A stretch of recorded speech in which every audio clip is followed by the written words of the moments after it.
Uh, Let me explain uh, a little bit of the history of this organization, Veterans Justice Commission, how it was started and why it was started. It was started as a result of the Council on Criminal Justice putting together a commission of 15 members, which I'm fortunate to be the chairman of.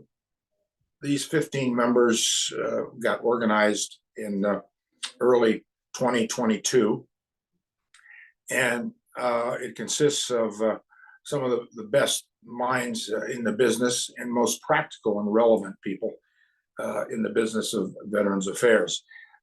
It includes people like the Chief Justice of the Georgia Supreme Court, appellate court justice from California, my predecessor at the Pentagon, Leon Panetta,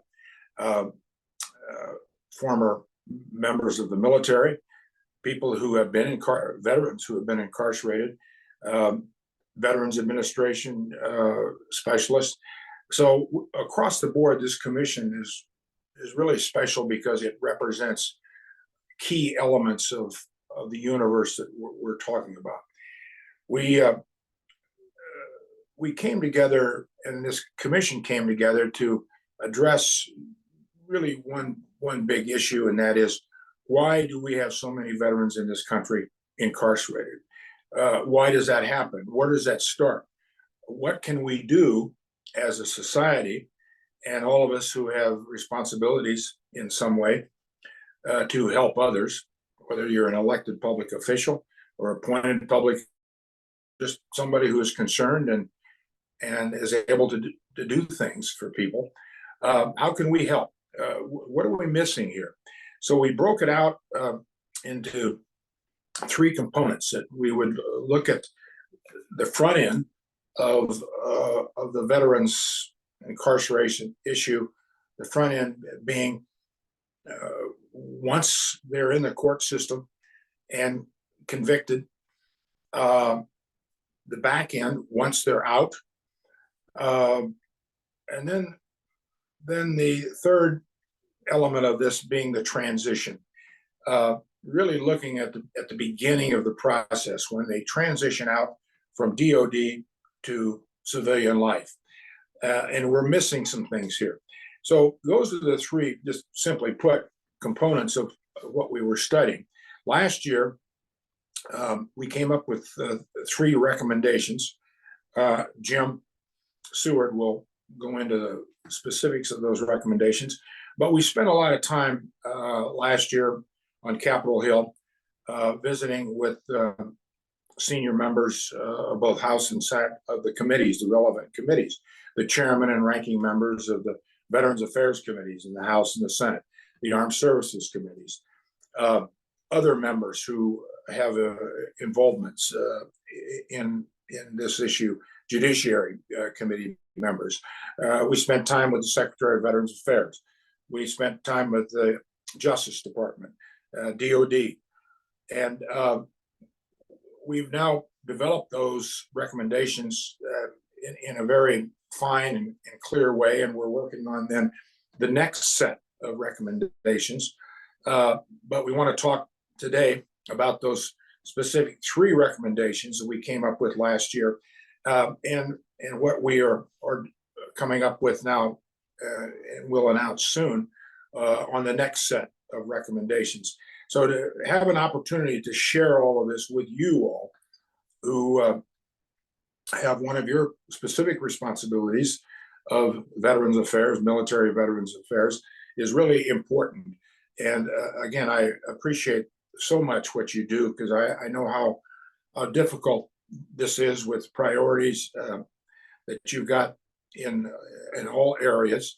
But I think taking care of our veterans and understanding them and what kind of challenges they have, especially when they get out, is so important. Many of you are veterans yourselves, so you understand it. But I think when we look back, look at the last 20 years, the two longest wars that America's ever been in, And what that's done to our force. The same people go back and keep going back and keep going back. Um, and it's produced, obviously, PTSD, traumatic brain injuries, substance abuse, other issues that we all as human beings deal with. And I think just to end this, uh, why I was very pleased to be asked to be part of this was when my brother Tom and I were in Vietnam in 1968. We were together there, both wounded a couple of times. When we came home, uh, we were both pretty fortunate. I mean, we came back to Nebraska. I finished college. He started college, went on. He's now a judge. Uh, but we were fortunate because Nebraska was pretty, in those days, low key in supporting their veterans, but you didn't see a lot of protests. And so we had it easy. And, but our colleagues who came back with us at the same time or a year after didn't have it so well. And we had friends who have committed suicide, who never recovered, lost their families, became alcoholics, drug addicts, uh, and also went to jail.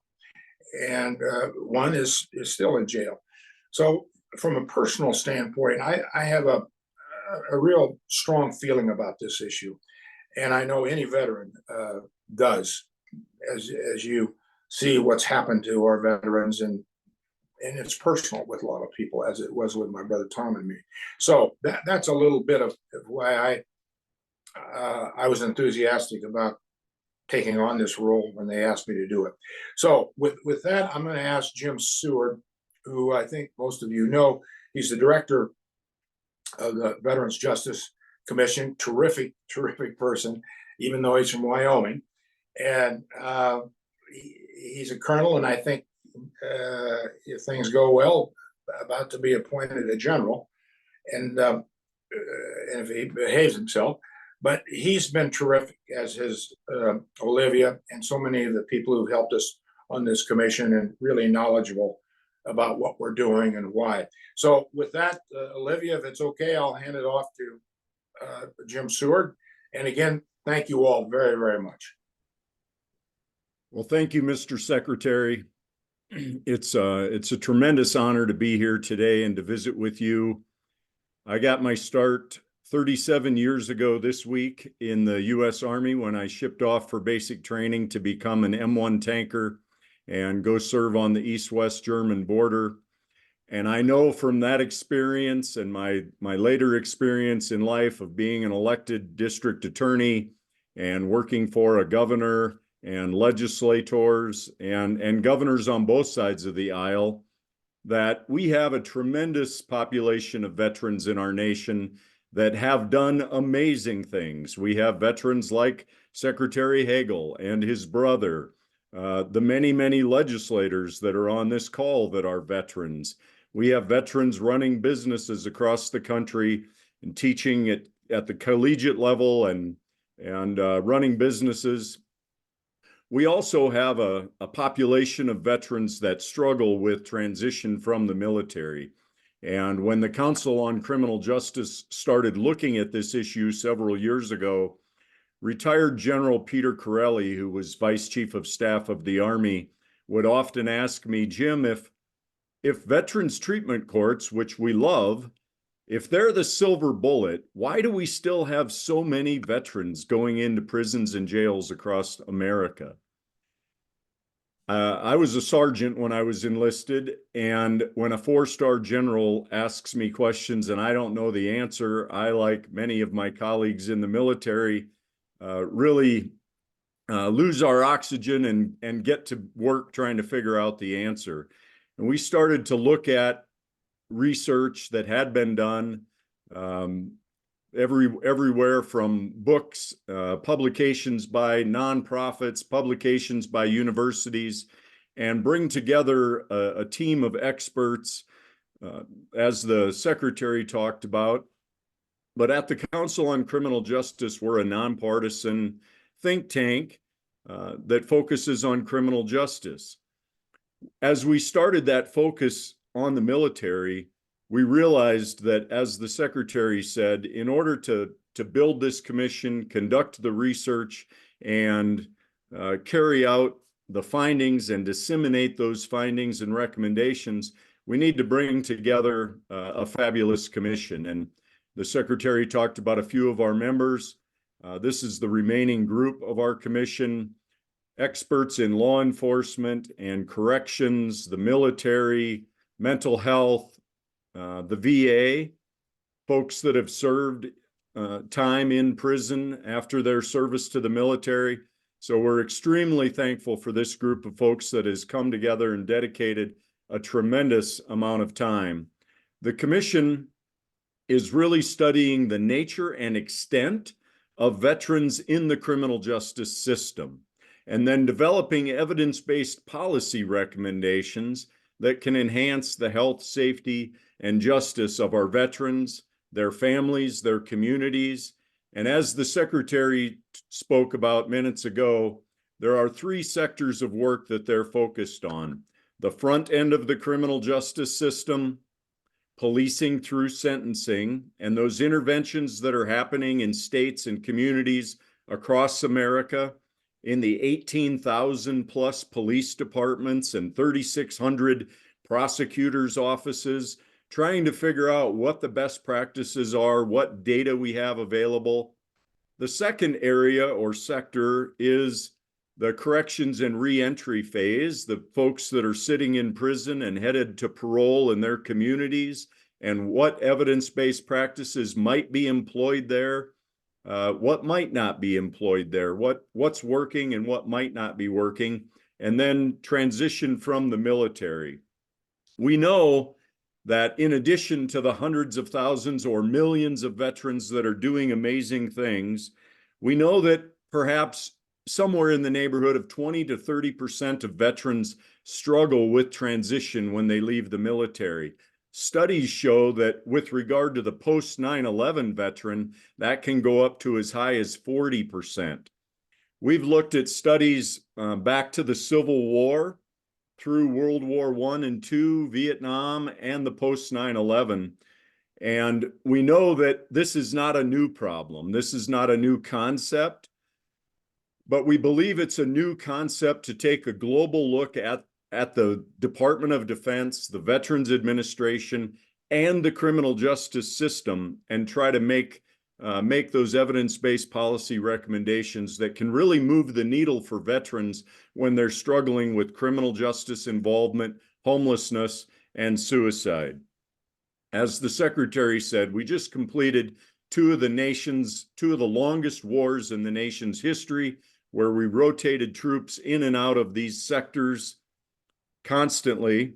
We know from the research that multiple deployments really put individuals at a risk for a higher likelihood of PTSD. And we know that post-traumatic stress disorder is also associated with criminal justice involvement.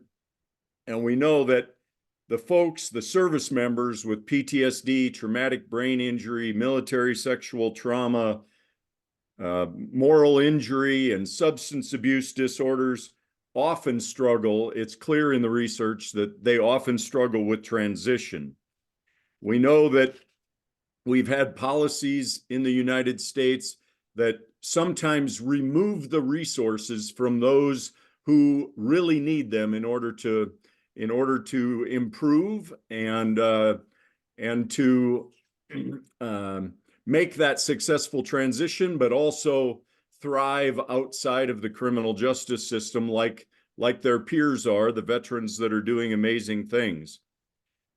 There are hundreds and hundreds of statistics I could share with you, but we know from a GAO report that for instance, in 2011, the Marine Corps discharged 10% of its enlisted personnel that it discharged that year with an other than honorable discharge. And that's important or significant because that type of a discharge can take away the benefits that they may be entitled to through the VA, the type of PTSD treatment and healthcare as we work through these and we begin to disseminate the recommendations to policymakers like yourself, and as the Secretary said, on the Hill, we know that it's key for us to stay focused on our recommendations and also look forward. And so I'm going to jump to the next set of recommendations. The first one really dealt with identifying veterans and defining veterans. The second one dealt with alternatives to prosecution and diversion programs. And the third dealt with a National Center on Veterans Justice. Olivia has a 60-second video that I would ask her to play right now because it really tells the whole story much quicker than I could do. I'm an 18-year veteran of the United States Army. I received the Bronze Star during Operation Iraqi Freedom. One of the most difficult things I've ever had to do is transition to civilian life. When I was raised, PTSD was a 4-letter cuss word. We don't deal with it well. I ended up with my 2 revolvers in my hands, facing off with 8 police officers. In my mind, I was on an operation. I thought I was gonna die. Then I thought, but why would I wanna live? The judge heard about my military history, looked at me and said, young man, you must exercise your demons. And I'm letting you go to go and get the help that you need. And it worked. I was recruited to become a crisis negotiator. I'm going to be a clinical psychologist. I've raised 5 boys. If it wasn't for that second chance, I wouldn't have those boys. Maybe we could do something better with veterans that will become a national model. If we do this right with this population, we could do this right with everyone. I'm an 18-year veteran of the United States. Thank you, Olivia. So you met Hector. As I mentioned up front, we love veterans treatment courts. We know that about 86% of our counties in America don't have a veterans treatment court, and nearly half of them restrict people from, like Hector, from going into those courts. And when those courts do succeed, they're post-conviction courts. The commission, following recommendation 2 in their report, asked for this committee to stand up. It's available on our website, and in the interest of time, I'll move to the next slide. But the model policy framework really put together alternative sentencing options and allowed for veteran service to be recognized. Next slide. Gives explicit authority to judges. Every judge in the country where this would be adopted would allow for a judge to recognize veteran service, recognize the maladies that they may suffer and how they may be connected to their service, and then establish evidence-based tools, practices to get them through a program like Hector did. Next slide. The commission will be wrapping up its work at the end of this year. As the secretary said, they're wrapping up on transition right now, and then they'll be moving forward with the corrections and re-entry phase.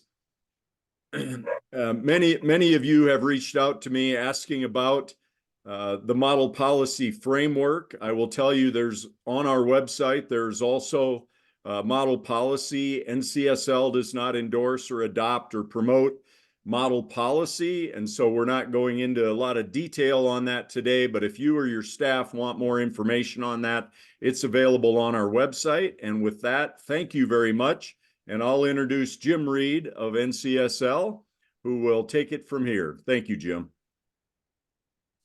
Yes, and thank you, Jim, for giving us a nice, incisive overview of the important topic and the work of the commission. NCSL is pleased to partner with the Council on Criminal Justice and its Veterans Justice Commission on this work to assist military veterans who become entangled in the criminal justice system. I'm Jim Reed with NCSL. I staff the NCSL Military and Veterans Task Force. As most of you probably know, NCSL is the bipartisan organization that serves the nation's state legislators and legislative staff with public policy research, professional development, and NCSL also serves as the voice of state legislatures in Washington, D.C. It's my privilege today to introduce the bipartisan co-chairs of the Military Task Force, Representative Tina Orwall and Senator Bryce Reeves. Representative Tina Orwall is the Speaker Pro Tem for the Washington House of Representatives, having served in the legislature since 2009. Her legislative work focuses on mental health and, in particular, suicide prevention for at-risk communities, including veterans, with an emphasis on training requirements. She was a key leader in the rollout of the 988 Suicide Prevention Lifeline number. Representative Orwell has served as co-chair of our NCSL Military and Veterans Affairs Task Force for 7 years. And during that time, she's led her legislative colleagues to focus on the various ways states can better assist military veterans through suicide prevention initiatives and enhancing employment opportunities. Senator Bryce Reeves was elected to the Virginia Senate in 2012 and has chaired the Virginia Military and Veterans Caucus since his freshman year. His biography includes service as a U.S. Army Airborne Ranger and Infantry officer, attaining the rank of captain. He has led the charge on numerous veterans issues in Virginia, such as establishing Virginia's treatment docket system in 2020 through SB 499. His work also with the Veterans Treatment Corps Alliance to establish a national docket system. And he's had success in cutting military personal property tax for service-disabled veterans by amending Virginia's Constitution with SJ 278 in 2020. Senator Reeves has served as co-chair of the NCSL Military Veterans Affairs Task Force for 3 years, bringing his expertise as a veteran and as an office holder in the most military-impacted state in the country. With that, I'll turn it over to Representative Orwell to talk about the NCSL Task Force and its priorities in 2024. Representative Orwell. Thank you, Jim, and thank you for your leadership and all the work that you have done over the years. It's an honor to be here today. I've been representing my community for 14 years. If you've ever been in Washington State and you flew into CTEC, you have been in my district. One of my top priorities is supporting the men and women who serve in the military. And it's so important to me because my father was a World War II veteran. His father was a veteran. I never had the opportunity to meet him. He took his life by suicide. And I grew up next to Whidbey Naval Station, and just seeing the sacrifices that members make and their families, it's just important to me to support those who serve us. And I want to thank everyone who's here today that has served our country. I'm very grateful.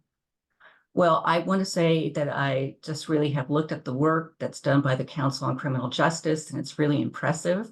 I do want to do a shout out to Carmen Scott, who serves on the board and is a rock star from Washington State. And we're glad that she's part of your journey.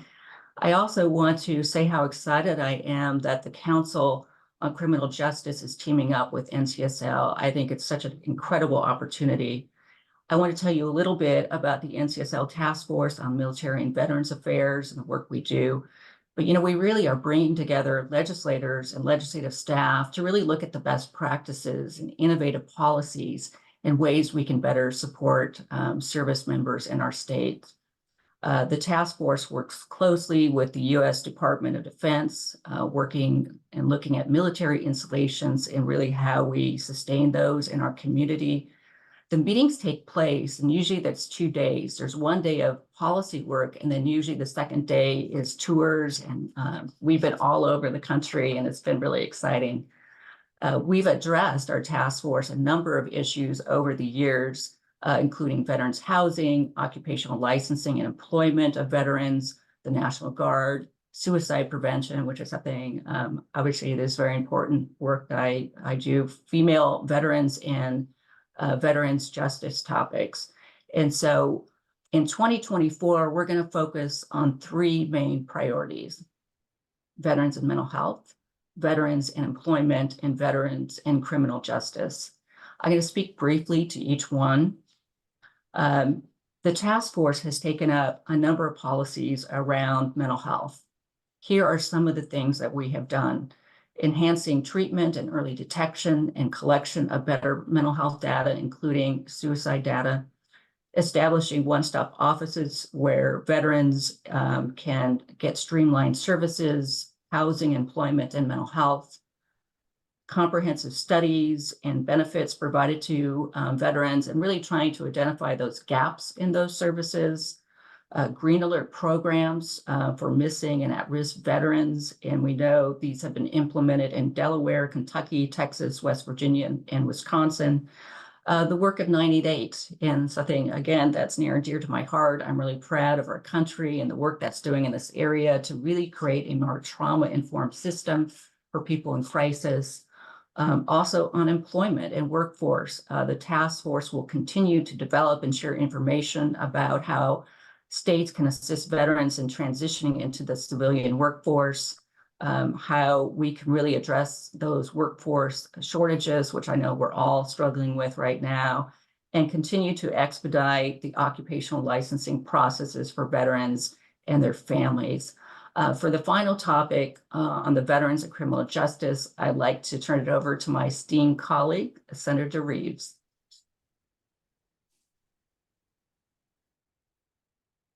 Thank you, Tina. I really appreciate the opportunity to address everyone today. I want to say thank you to Secretary Hagel for your years of service and coming back and recognizing that those who have worn the cloth of the country have paid the greatest sacrifice. We owe them our very best. And being part of this task force, let me just say, I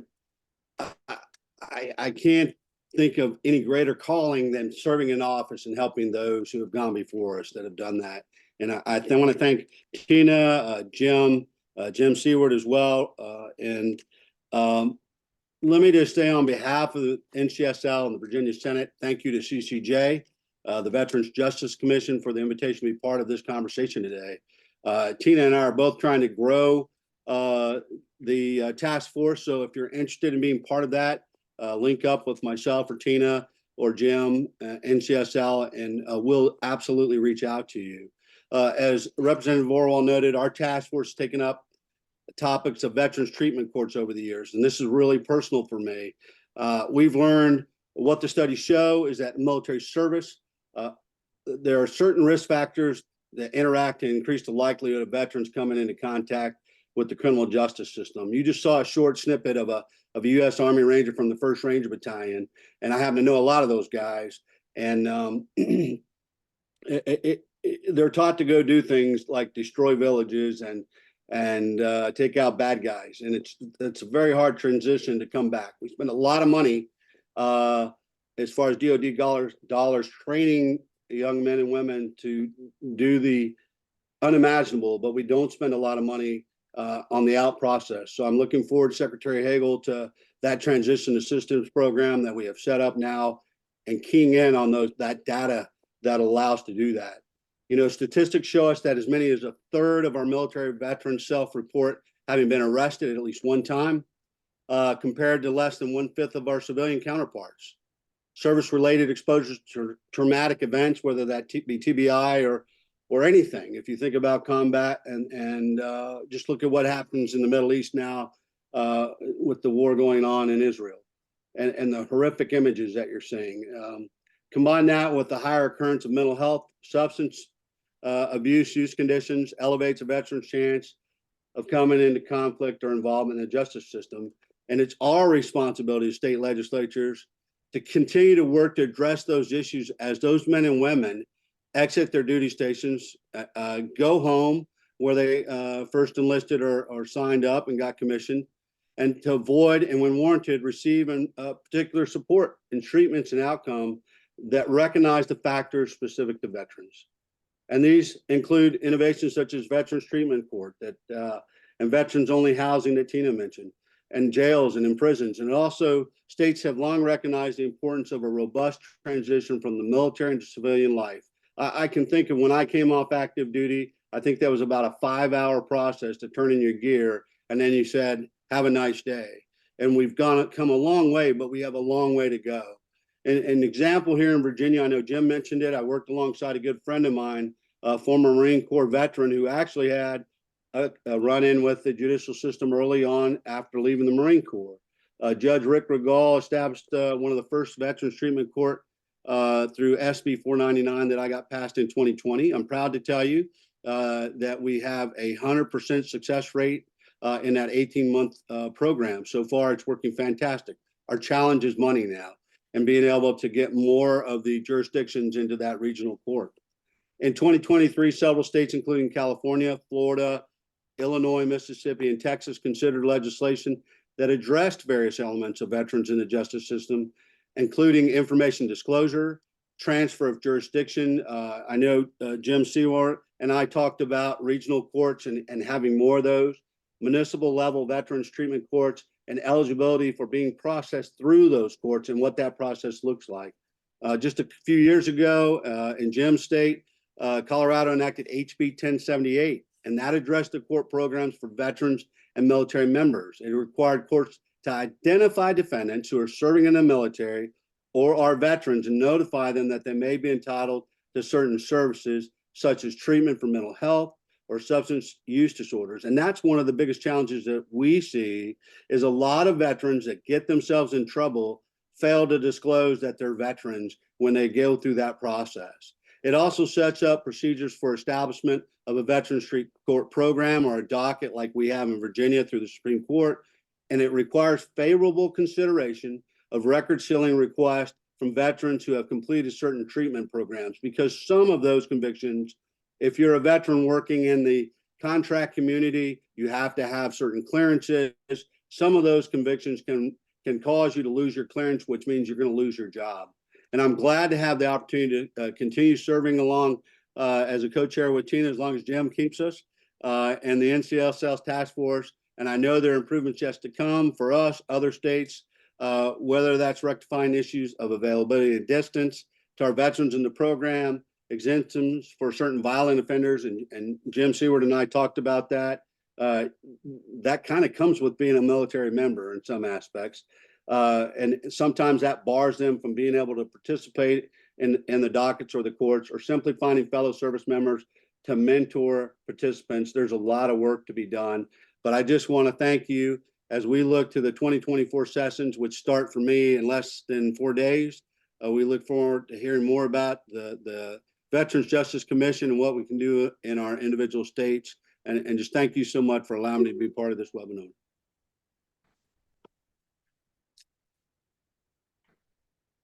Thank you so much, Senator Reeves, and to all of our panelists. We are now going to move over to sort of the Q&A portion of this webinar. So if you have any questions, again, please feel free to drop them into the chat. I have one question that is for all of our panelists today, so everyone can just sort of answer one at a time if they would like. But for all of you, why has this issue been somewhat below the radar for so long, especially when compared to other criminal justice reform challenges? And that's specifically, why has this sort of veterans issue maybe not gotten the attention it should have until now? I'm happy to start. I would say that in most of our states across the country, it has received significant attention in the form of the things that Senator Reeves and Representative Orwell have spoken about. But we have somewhere in the neighborhood of 60,000 public and private organizations in the United States that are not, nonprofits working to help veterans, and government agencies helping veterans. Many of them are working in silos, and they don't have access to evaluations and best practices. And so I don't think it's necessarily been under the radar, but this is really the first instance where I'm aware that there's a group that's taking a global look at the three systems, DOD and the VA and the US criminal justice system, to see, is there a best practice happening in Virginia that all the other states need to know about? And the same is true for Washington State. There are incredible transition efforts happening in communities like San Diego and Atlanta and San Antonio. But I've told many folks, you could drive from the southern border in Texas to the northern border North Dakota and maybe never hit a community that has a transition program. And so this comprehensive look really is helping to get it above the radar. And but I have to applaud all the efforts that have gone on at the state and local level, because America loves its veterans, and we have millions of veterans that are doing great things to help our veterans. And I'll pause there. Thank you.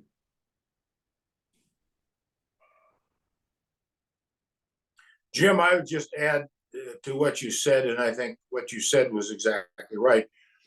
But I think for years, we Americans have just taken for granted the service of our military men and women and not fully appreciated the sacrifices.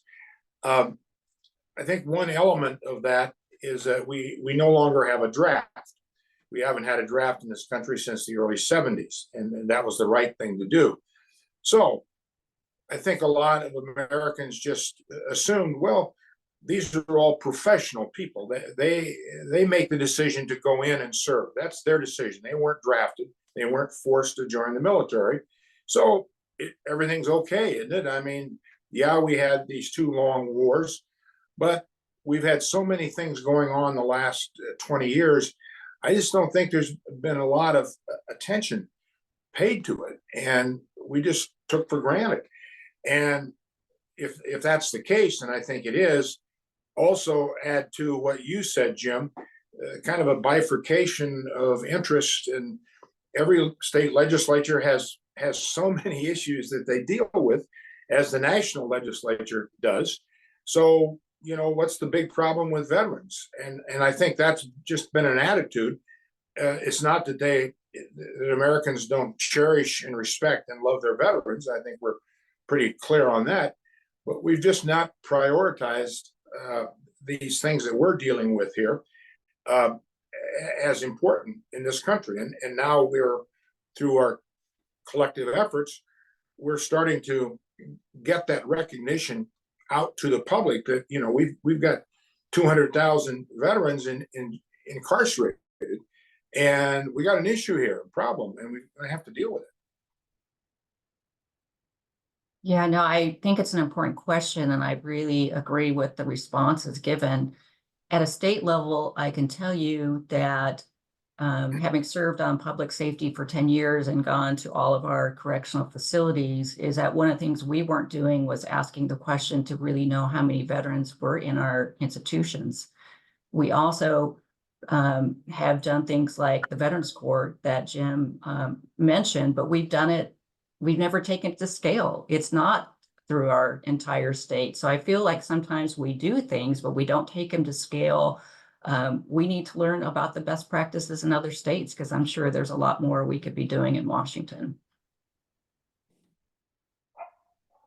I'll briefly comment with this. Tina and I earlier this year when in Providence, Rhode Island at the Navy War College, and we had some really in-depth conversations, and they talked about new officers and how short the Navy was in officer recruitment, even the enlisted ranks, and that goes throughout all the armed services. And I would just bring it back to what Secretary Hagel said is, you know, George Washington said the willingness by which our young people are likely to serve in any wars, no matter how justified, shall be directly proportional to how they perceive the veterans of earlier wars were treated and appreciated by their nation. I think it goes back. So our recruiting challenges that we have today in our active force, I think, are a little bit reflective of how we've treated veterans coming back from the wars in Afghanistan and Iraq and some of the things that have happened. And so I consider it a moral obligation, if we want that next generation, of which I have one, 2.5 years from now will be commissioned, that I want to make sure that we are taking care of those who have borne the battle. And if we expect to recruit more young people to serve our nation's uniform in all volunteer service, we have to do it. Thank you so much, all of you. We have a few more questions coming in, and we've gotten a few questions that are centered around VTCs and maybe some of their limitations or how far they can or cannot go. So Jim, I have a question for you. Could you speak more about the critical elements of the Commission's model policy framework, as we were trying to wrestle with some of those exact limitations that we saw with VTCs? Certainly. As I mentioned in my first brief, the Commission established a model policy framework committee to not necessarily build model policy for states or the federal government, but to delve into what's happening in all of the states, to examine which states might be giving sentencing mitigation to veterans, and which states required a nexus between the post-traumatic stress and the service. and which states might not. And of course, we have a federalist system, and all of our court systems, their obligations under public policy are built by their state legislatures, and they have different rules, and that's the way our founders set it up. Those same states started many years ago building veterans treatment courts, most of them modeled after drug courts, which are an evidence-based practice. And you have some states that might have one veterans treatment court and 200,000 veterans spread out across the state. But that one veterans treatment court is in a county. And if I'm not lucky enough to be arrested in that county, I'm most likely not going to get into a veterans treatment court where the judge might be able to recognize my service and, like Hector, say, wow, that service was incredible, and I really struggle to just send you to prison. Right after World War II, there was a study done in the upper Midwest of 11 prisons, and they found that 1/3 of all the prisoners were veterans. 1947, 1948, and 1949. So those World War II veterans had come home and filled those prisons to the 1/3 rate. And that was our greatest generation. We know following Vietnam, when we look at our incarcerated population, the studies that looked at the incarcerated population found that half of the incarcerated Vietnam veterans had been diagnosed with post-traumatic stress. We didn't have that name until like 1992, but in World War II we called it a nervous condition, and we've updated the science and the research in that. We still don't have a biological diagnosis for post-traumatic stress, and it looks like the blood biomarker research in that arena is getting closer all the time. But as the Model Policy Framework Committee started to look at how could we improve our system across America, we know that we have veterans treatment courts. We think they do amazing things, but we could double them and we would still not have enough to cover the country. So how could we give every judge in the country criminal justice jurisdiction that specifically says, look, we're gonna allow the judge to recognize this. We're gonna detail alternative sentencing options. And these are options that every state legislature can consider. On our website, and Olivia probably dropped the chat in, we have this thing called the Veterans Justice Act. And as I mentioned, NCSL does not promote model policy, but that is just legislative language that state legislature staffs could look at to try to help inform a state leader in the legislature in terms of how could we begin looking at this. It realizes, that language realizes the criminal behavior may derive from their military service and gives the court some direction on that. It also includes language about how the federal government could help states with funding to implement some of these things. Every legislator on this call knows when you have a bill that says to your court system, you should do this great new idea, they're going to tell you, well, we have IT concerns and we have build-out expenses. And so that language is in that legislative language. It creates eligibility criteria, and every state may want to look at that. Currently, it says for probation eligible offenses. One of the questions I had seen in the chat said, under federal law, most veterans treatment courts can't let a violent felon like Hector into the veterans treatment court, so they go off to prison. This concept would allow states and then judges to decide who was eligible based on their service. As Senator Reeves talked about, many of these individuals are asked to do the unspeakable, and they come home, and some of them have a hard time turning off that switch. And when they're struggling with post-traumatic stress and traumatic brain injury, we know from the science and research that's happened in the criminal justice field over the years that there are evidence-based practices that we can use to reduce reoffending. And that's really the goal of the Veterans Justice Act that's on our website. And thank you for that excellent question. And I'll pause so we have time for other members to speak on other questions. Thank you. Thank you so much, Jim. Our next question is for our NCSL colleagues. The question is, what have been the biggest challenges in terms of securing legislative support for the proposals that the task force puts forward?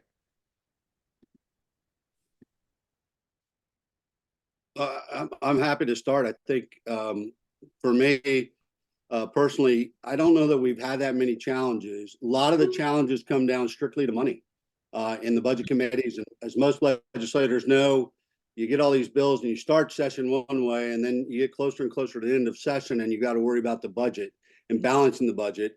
And there's just so much money to go around. And so you make some decisions that are more financial than are they the right thing or not right thing. You can't fund everything. And so I think for us, that's the challenge, is the budget sometimes. But as Jim just got through talking about, some of these things are literally, you could delegate them to your Supreme Courts to send down the guidance to the judges.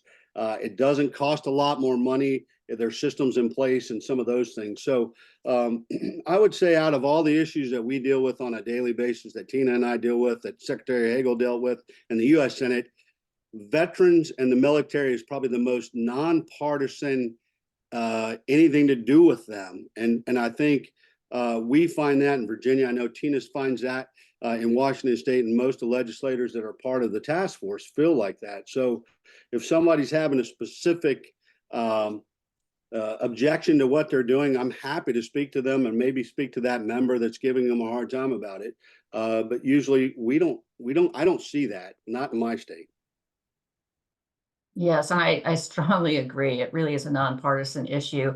I think the beauty of the task force is that sometimes as legislators, we want to do things and sometimes it's daunting. I mean, look at suicide prevention. Like, where do you start? What are the best practices? And really hearing, like, here's some bills you can do. This is a first step. Here's some more advanced work, because I think sometimes there's an issue, but we need to know what the solution is and how to implement that. That's kind of how our brains work. And so I think getting those tools so that you feel confident when you get back to your state that you know what the plan is. And, a lot of us are policy people, so we do get really excited to hear, what are the best practices. And again, these are big, important issues where there's not one bill that's going to fix it, right? It's going to be a series of work. And so that's why some of these topics we visit repeatedly, because there's just so much work to be done. I would just add to my colleagues in the legislature, kind of from a broader NCSL view, one of the a few years back, and it's still to this day, there's a fair amount of focus on looking at occupational licensing for to make that easier for military spouses or veterans themselves who move between states or to a new duty station in the case of a military family, to be able to continue their professional work by not having to kind of recreate the wheel as far as the occupational licensing piece for whatever the occupation is. And what we found a few years ago when this was first brought to the task force, the members of the task force went home and that very session were able to start moving the needle, if you will, on some of the specific sort of processes and procedures relative to occupational licensing in their states. And that's been probably a decade-long effort now, and it's bearing fruit across many legislatures. But that one year when we heard a lot about it, Senator Reeves and Representative Orwell and their colleagues went home and were able to get legislation passed pretty quickly because it was a bipartisan and issue, something that really helped veterans and their families and service members and their families. Wonderful. Thank you so much, everyone. Our next question is for the secretary. As chair of the commission, what does success for the commission look like? And what related to that would be any key barriers for success with any of the recommendations the commission puts forward? Thank you. Yeah, it's a good question. And I think it's a question that we don't often enough address within the commission in talking to ourselves about what are we trying to accomplish here. and how do we define that success? I think as far as I'm concerned, success is defined by first doing everything we can to make this issue an issue of national concern. Just like what's going on in this conversation we're talking with legislators from all over the country here in this last hour. So awareness, define the issue in a national way. What we've been doing in Washington last year, talking to all these different members, obviously from different states, different committee jurisdictions.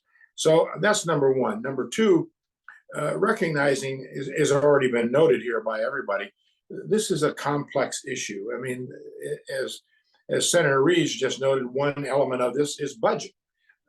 There's always budget constraints in everything. Well, how much is it going to cost? And all of us who serve, and those of you who are now serving in legislatures, hear this all the time. It's a fair question. It's an appropriate question. So we've got to deal with all these various elements and questions all the time. And if we can get this issue above most of that, I think that's success. Third, each state, has already been noted as well, handles these issues in their own way, their own time. I mean, that's part of our Constitution. And as Jim Seward said, we're a federalist system. But I think it's a national issue beyond just state issues, obviously, because we have a national defense force, and those who serve the United States, all states and all interests. So we've got to get it also above just the state level. But the state level is critically important for all the reasons you all know.